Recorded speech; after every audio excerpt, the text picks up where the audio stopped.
Hello, my name is Frank Behnke, Berlin, Germany. I wanted to give you a little introduction for a more smaller and shorter film excerpt you will see. Actually, it's just one Super 8 wheel, so you will only have to survive 3 or 4 minutes. It's about my work as a sound editing assistant on David Lynch's Blue Velvet in Berkeley, California. I was also the sound assistant for the set sound of the film. That happened in North Carolina on the East Coast. And I was actually invited by my friend Peter Braatz, who wrote years earlier to David Lynch for a super interview, so like kind of a weekend long.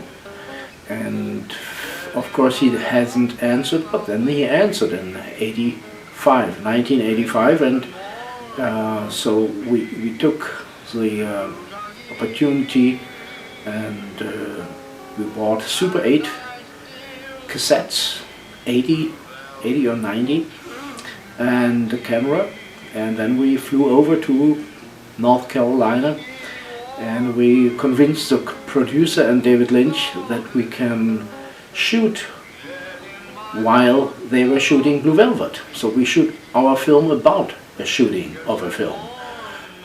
This was in analog times, in 1985. There was no DVD available then, and not the idea of making offs. So that was pretty kind of new.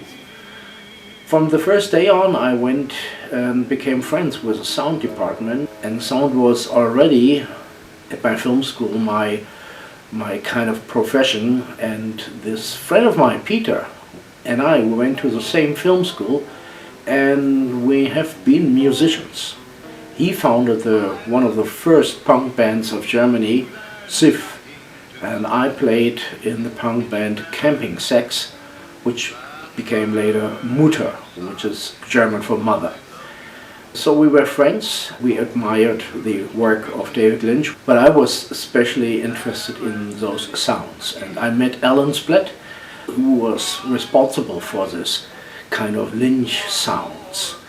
And he invited me to go over to Berkeley after end of shooting and to be his assistant. And that's the reason why it came this way. And Peter was mainly doing interviews and shooting our film, Super 8 film material on the set of Blue Velvet. We have had 3.5 months shooting over there with David Lynch. And so we brought over a lot of interviews, photos, and sounds which I could organize. Peter did and finished his main idea, the film about the film, as his movie Blue Velvet Revisited. And I went over to Berkeley and was assistant of the whole sound department, especially the effects sound department. And so there is a little film which you will see that is the film about. You see just me walking in, editing, and you see colleagues of mine, Rob Frachtman, the main sound editor, and my colleague, assistant also, Frank Behnke, had so many award nominations and got the Oscar for the Iron Man, the first Iron Man film. And so, and you see the work, how it was done in 1986 in America, when digital movies were not even to think about. So, yeah.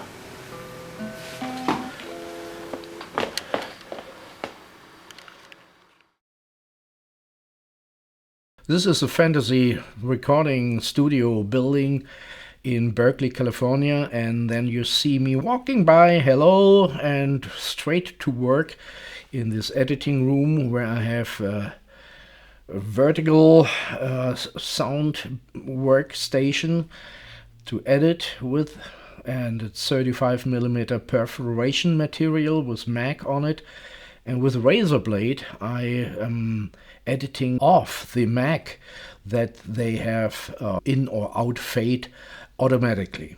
And here you see me working standing with this material. You know, you don't sit in regularly.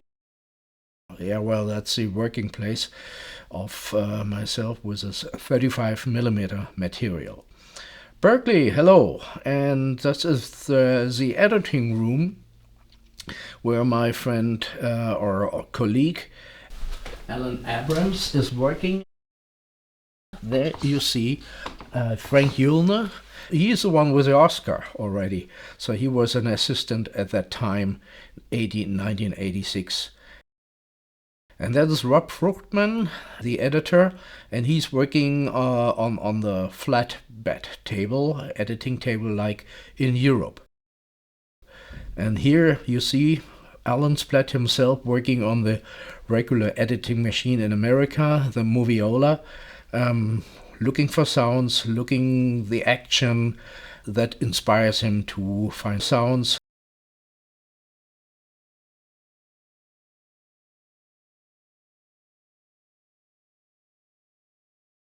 That is a machine he and David developed for Eraserhead. So it's a lot of equalizer stuff and so on. This is a shelf with all the Blue Velvet tapes I have organized and of course gave the name and the number. And in our department you see the handcraft of David Lynch, which he has done for the movie Blue Velvet. That was just Here the Fish in that editing studio. And here you see the wood piece sprayed on Blue Velvet, and this kind of wood it was a transportation thing, so it was a relic from the set.